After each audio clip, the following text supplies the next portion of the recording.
Olá pessoal, tudo bem? Eu sou o pastor Giovanni Luiz Zimmermann Jr. e nós estamos no nosso segundo vídeo que fala sobre solidão. A solidão é o nosso tema que nós estamos abordando aqui. E nós estamos baseados na palavra de Deus, é claro, dentro da perspectiva cristã, dentro da cosmovisão cristã, dentro daquilo que Deus diz através da sua palavra, no Salmo 68, versículos 5 e 6. Salmo 68, versículos 5 e 6, a Bíblia diz: Pai de órfãos e juiz das viúvas é Deus no seu lugar santo. Deus faz com que o solitário viva em família, liberta aqueles que estão presos em grilhões, mas os rebeldes habitam em terra seca. Deus faz com que o solitário viva em família. Que família é essa? A família de Deus. A coinonia, a comunhão entre os irmãos, uma igreja saudável, bíblica, é aquela igreja que promove a comunhão, eventos, atividades, células, grupos, mobilização de pessoas, tudo aquilo que gera comunhão, que gera relacionamentos saudáveis, que faça com que o solitário viva em família, a família de Deus, e que liberta as pessoas dos grilhões que o pecado, o mundo sem Deus, a corrupção dessa terra acaba gerando nas almas e nos corações. Deus faz com que o solitário viva em família. Deus tem paternidade para exercer naqueles que se sentem órfãos ou naquelas que se sentem prejudicadas, sofrendo. Aqui um símbolo de que Deus é juiz das viúvas também. Deus faz com que o solitário viva em família. Então vamos falar um pouquinho mais, continuar o nosso estudo sobre solidão. Nós já falamos um pouquinho, uma breve introdução sobre isso, agora vamos continuar falando sobre a solidão, declarando o seguinte, querido: a solidão pode ser transitória ou circunstancial, ou então a solidão na vida, no coração das pessoas, que é esse estado de ânimo, ou permanente, ou transitório, ou circunstancial, crônica e duradoura. Então ela pode ter essas duas configurações. Ela pode ser transitória e circunstancial, que é a maior parte dos sentimentos ou estados de ânimo chamado de solidão, ou então a solidão pode ser crônica e duradoura, ou seja, aguda, crônica e duradoura. A solidão, por exemplo, transitória, ela dura de alguns minutos a alguns meses e geralmente é desencadeada por algum evento que a pessoa sofreu, como amigos íntimos que se mudaram para outra cidade, a separação temporária dos membros de uma família, um desentendimento entre pessoas ou uma discussão entre pessoas que estavam próximas. Um divórcio pode gerar esse sentimento, esse estado de ânimo de solidão transitória ou circunstancial. Uma morte de um ente querido, de um familiar, a saída de casa para estudar em outra cidade, ou a graduação, quando você vai estudar, se graduar numa faculdade, e consequentemente também às vezes a separação dos colegas de uma turma, de uma sala de aula.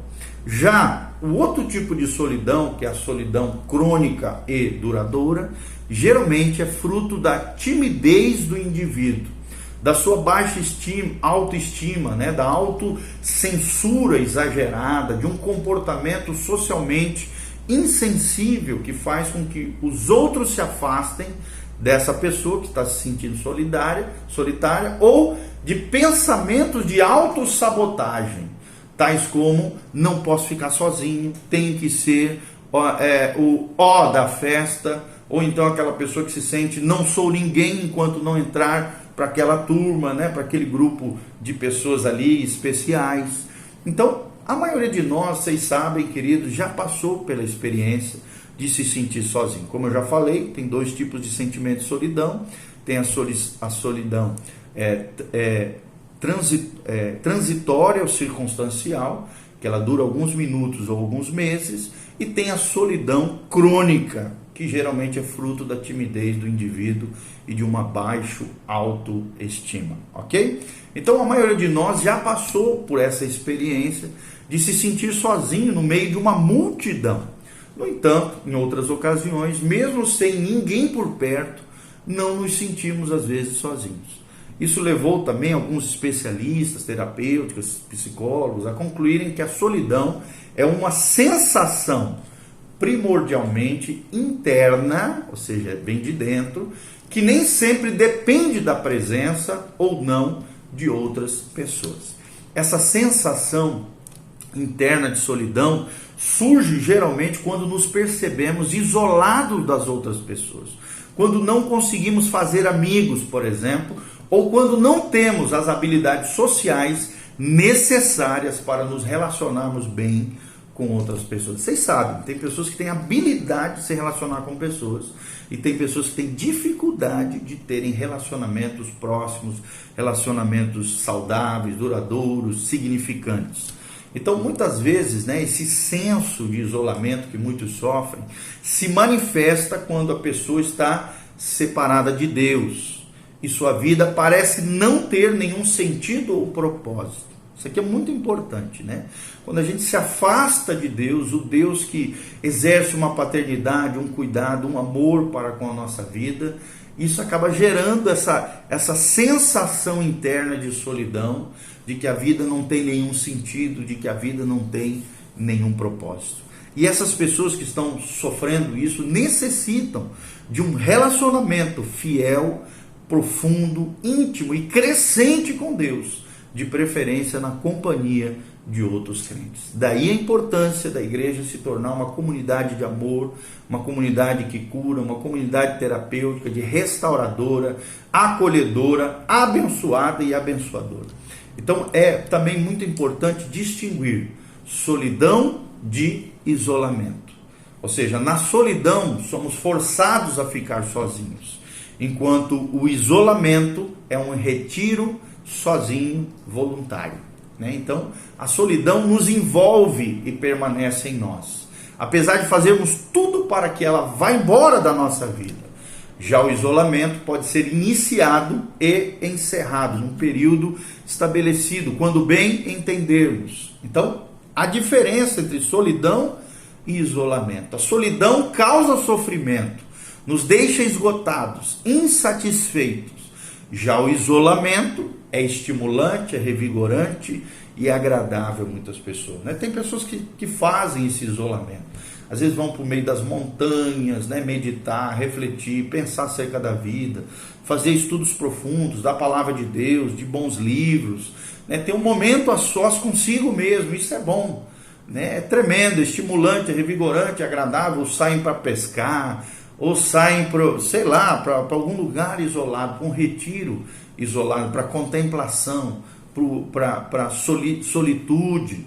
Isso é muito bom, As pessoas procuram também, muitas vezes, os conselheiros, os terapeutas, para falar sobre a solidão. Já o isolamento é raramente mencionado nos consultórios, nos gabinetes pastorais, naqueles que ajudam pessoas em problemas espirituais ou emocionais.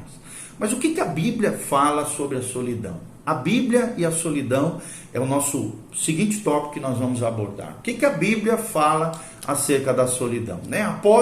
Logo após a criação de Adão, Deus declarou: não é bom que o homem esteja só. Far-lhe-ei uma auxiliadora que lhe seja idônea. Está lá no Gênesis. Ou seja, Deus percebeu que não era bom que o homem estivesse só. Então fez para o homem uma auxiliadora idônea, que foi a mulher. Adão e Deus já conversavam, é claro, no jardim, mas o Criador sabia que os seres humanos precisavam também de outros seres humanos para viverem bem. Esse negócio de, eu consigo viver bem sem ninguém, isso é uma grande mentira, engodo de Satanás.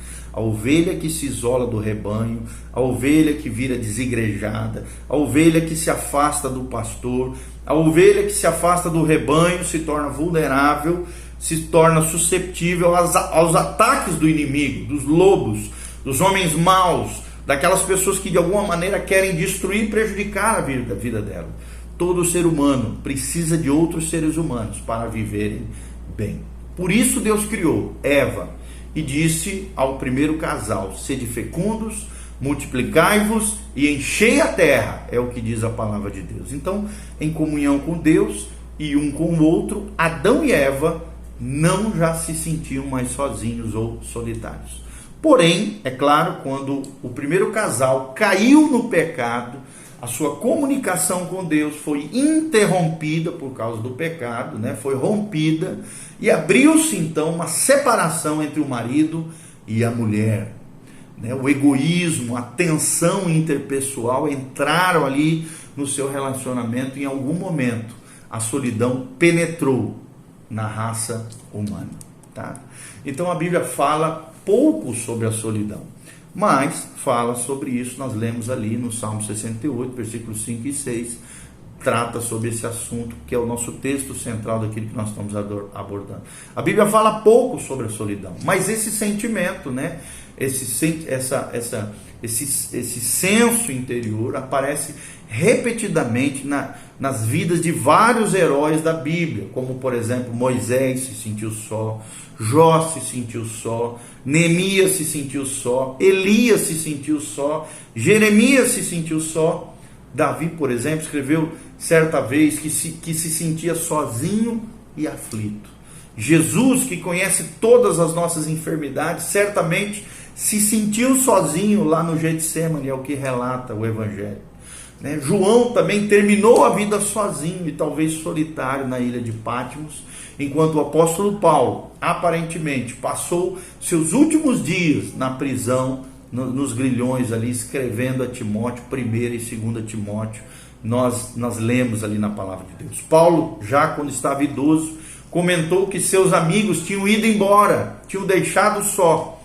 Alguns o haviam mesmo o abandonado. E disse ao seu jovem colega, Timóteo, procura vir e ter comigo depressa. Então nós vemos aqui um sentimento de solidão na vida do apóstolo Paulo. Por mais que ele tinha uma comunhão tremenda com Deus, ele tinha desejo de estar com seu filho na fé, Timóteo. Ok? A Bíblia inteira então fala dessa nossa necessidade de comunicação com Deus, e também que os seres humanos, principalmente os cristãos, devem amar, encorajar, perdoar e cuidar uns dos outros. O cristianismo fala desse amor fraternal, dessa relação de uns para com os outros. É ali que Deus ordena a bênção, é na comunhão, é na graça de Deus, junto com os nossos irmãos, é na coinonia que nós somos abençoados e supridos em todas as nossas carências emocionais, afetivas e relacionais. Então a base de qualquer solução para o problema, a base de qualquer solução para o problema chamado solidão do homem é um relacionamento cada vez mais profundo com Deus e com outros seres humanos que também se relacionam com Deus, outras pessoas que também precisam de Deus. Mas como é que os indivíduos estabelecem então esses relacionamentos? Então, antes de mais nada, é bom conhecermos as causas da solidão. E é o nosso próximo tópico que nós vamos abordar no próximo vídeo, as causas da solidão. Então continue conosco, faça o seu comentário, lembre-se, precisamos ter um relacionamento mais profundo com Deus e com outros seres humanos. Deus é o pai de órfãos e juiz das viúvas. Deus faz com que o solitário viva em família. Deus abençoa aqueles que o buscam e os supre de todas as suas necessidades. Dê um joinha aí no nosso vídeo, compartilhe com outras pessoas, Também faça os seus comentários abaixo, que a graça e a paz do Senhor venha sobre você. Fique conosco no próximo vídeo, as causas da solidão. Que Deus te abençoe. Louvado seja o nome do Senhor. Amém e amém.